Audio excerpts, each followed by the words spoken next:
महतारी, खासकर नया महतारी पहिला बेर महतारी के अक्सर अपना बच्चा के स्तनपान करावत घरी बैठे के सलाह दिहल जाला। हमनी के इस समझे के जरूरत बा कि स्तनपान दिन रात के भूमिका हा जवन की महतारी के निभावे के पड़ेला। अगर महतारी लोग के पर्याप्त सहजता न होखी तो उ लोग स्तनपान छोड़े के विकल्प चुन सकेला। आप पूरा दिन में कुछ दूध, अगर सब ना खातिर बोतल से दूध पियावे के विकल्प चुन सकेला। का लेट के अपना बच्चा के स्तनपान संभव बा है?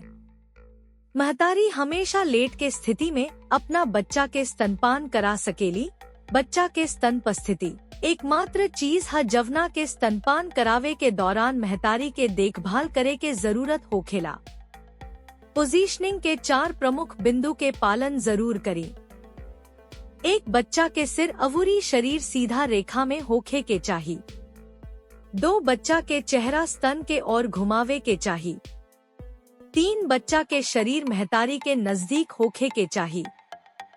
4. अगर बच्चा नवजात बा त महतारी के नीचे के सहारा देवे के चाहिए।